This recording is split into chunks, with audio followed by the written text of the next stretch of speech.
10 de setembro de 2025. A morte de Charlie Kirk não marcou apenas o fim de uma vida. Foi o disparo que revelou aquilo que muitos se recusam a enxergar. Estamos em guerra.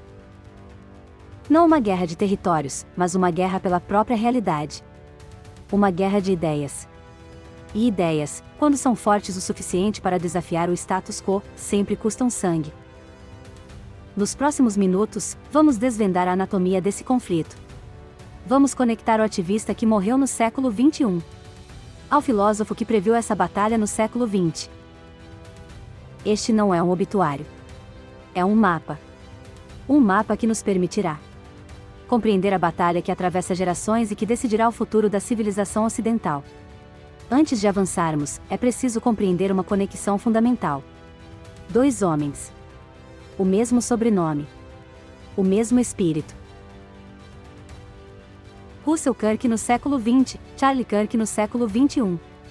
2 tempos distintos, 2 batalhas diferentes, mas uma missão única: defender a civilização contra aqueles que buscam apagá-la. Russell forneceu o mapa, a bússola intelectual e moral. Charlie percorreu o terreno mais perigoso, levando a espada ao campo de batalha. Entre eles não existe mera coincidência. Há legado, há herança, há a prova de que ideias firmes atravessam gerações. O sangue do pensamento conservador corre contínuo, da pena de Russell à voz de Charlie. Este é o grande X do nosso documentário, a linha invisível que conecta coragem e sabedoria, passado e presente, fundação e luta. Mas antes de seguir, é preciso um aviso: o conhecimento que se seguirá exige compromisso. Curtir este vídeo e inscrever-se no canal não é apenas engajamento, é um ato de resistência.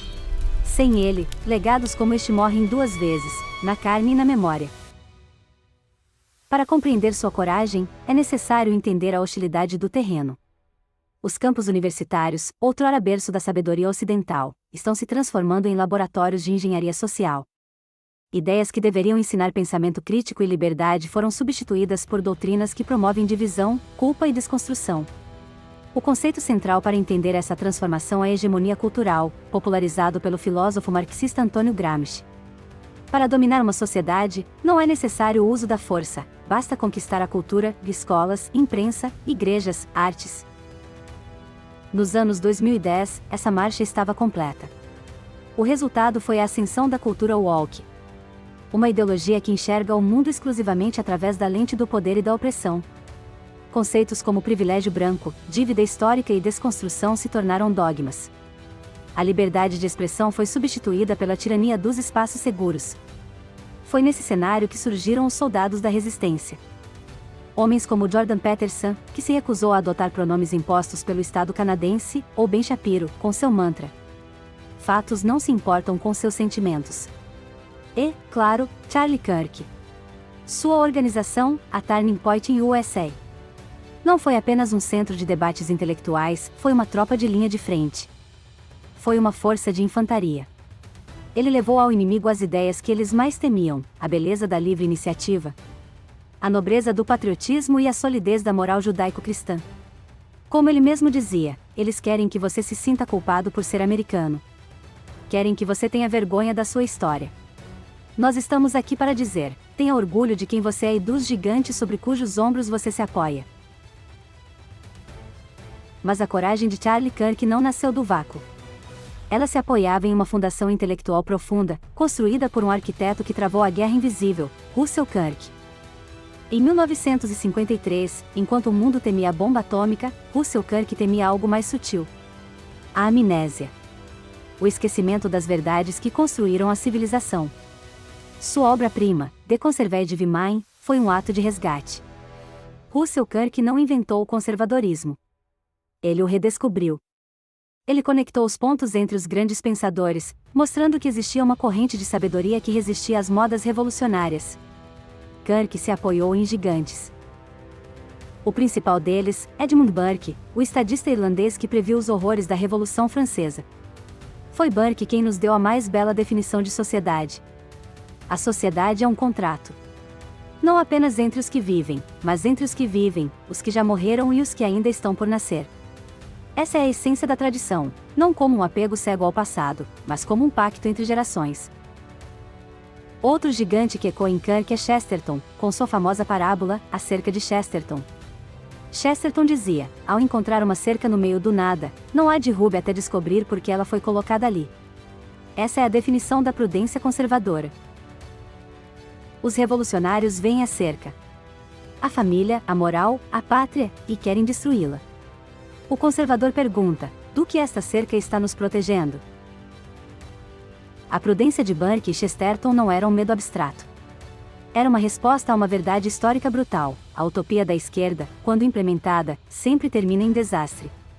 A história é um cemitério de experimentos socialistas e comunistas que destruíram países, vidas e valores. Na União Soviética, a promessa de um paraíso dos trabalhadores resultou em 70 anos de tirania, milhões de mortos no Gulag e uma sociedade desfigurada. Na China de Mao, a Revolução Cultural destruiu templos, livros e vidas, queimando a própria memória do povo. No Camboja, o Khmer Vermelho de Pol Pot assassinou um quarto da população em nome de uma utopia que nunca existiu. Na Venezuela, a maior reserva de petróleo da América Latina foi reduzida à miséria, fome e exílio. Na Coreia do Norte, o regime comunista mantém seu povo em um estado de terror absoluto, negando liberdade e dignidade. Na Nicarágua, sandinistas implementaram políticas que levaram à repressão política e à estagnação econômica. E não podemos esquecer os conflitos marxistas na África, onde movimentos apoiados pela esquerda resultaram em genocídios, guerras civis e destruição de países inteiros. Esses não são desvios. São consequências inevitáveis de ideologias que declaram guerra à natureza humana, à tradição e à realidade. Onde a esquerda chega, destrói sociedades, desvaloriza famílias, apaga histórias e impõe violência sistemática. A direita, em contraste, historicamente busca preservar, proteger e reconstruir, mesmo em meio ao conflito ideológico. O conservadorismo sobreviveu às revoluções e às guerras mundiais. Mas os desafios do século XXI são mais sutis e, talvez, mais perigosos. O primeiro é o globalismo supranacional. Organizações como a ONU e o Fórum Econômico Mundial, com suas agendas como a Agenda 2030, promovem a diluição das soberanias nacionais em nome de um governo tecnocrático mundial, sem rosto e sem legitimidade. O segundo é o tecnocontrole. A liberdade de expressão hoje não é mais ameaçada por censores do governo, mas por algoritmos de Big Techs.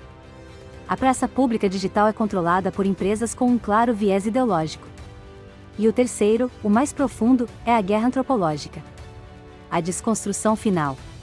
Não mais do Estado ou da família, mas do próprio ser humano. A ideologia de gênero, que nega a biologia, e as promessas do transhumanismo são a fronteira final desta revolução. Como nos alertou C.S. Lewis em A Abolição do Homem, quando o homem busca controlar tudo, ele acaba se tornando o objeto final do seu próprio controle.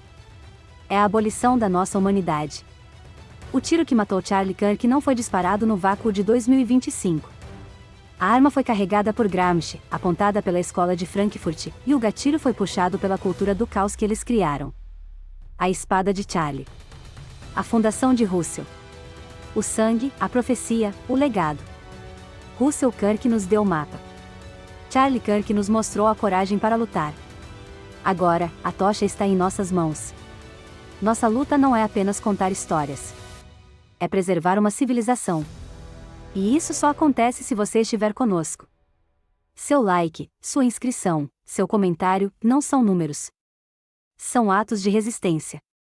São pedras na muralha que ainda defende a fé, a família e a pátria. Você não está apenas assistindo a um vídeo.